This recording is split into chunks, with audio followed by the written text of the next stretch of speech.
allows you, when you get better at self-promoting and talking about your accomplishments, it also allows you to control the narrative. You want to be the one that's in control of that and letting people know what you can do. And then lastly, people are busy. How many people feel very busy?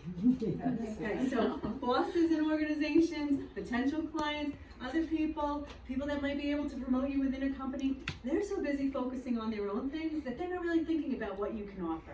So they're not, a lot of times women kind of think, I'm just gonna work, I'm gonna work so hard, everybody's gonna notice it, and I'm gonna get promoted, or I'm gonna get to the next level. And the truth is, everybody's so busy that they're not really paying attention.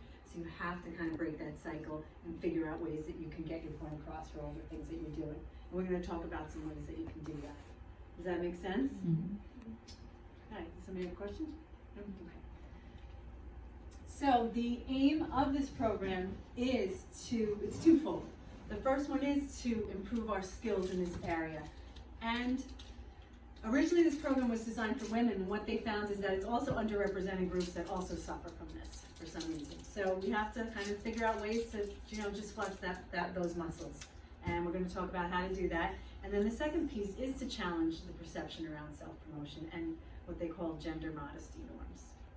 So if we can't change what we're not aware of. So just having that awareness, and even as you're going to this workshop and you go back and maybe you start noticing that other women could benefit from some of the things you learned, share it with them. We're going to talk about some studies, but unfortunately, both men and women don't love it when they hear women self-promote, and women even more so than men don't like it. But we have to rise above that. We have to realize it's the only way people are going to find the success that they truly want. Let's see, what else did I want to mention about this one? Oh, just a couple of examples from my life. I definitely work on this all the time. But I knew when I was a kid, I was very quiet in school. I didn't like to raise my hand. I was afraid I was going to have the wrong answer. I had to work to overcome that. One of the things that I did as a kid was I leaned a lot on sports. So I knew that on the soccer field, I wouldn't have to talk about my abilities. I could just show them by scoring goals. So that was kind of one of the ways that I worked around it when I was younger. Now that I'm older and I have my own business, I know that it's something that is critically important, and I have to force myself out of my comfort zone and maybe the way that I was raised to break out of that barrier and talk about my accomplishments. Another example, when it was my 10-year high school reunion. Denise, I don't know if you were at that one. I was. Okay, Just so finished giving birth. there was something that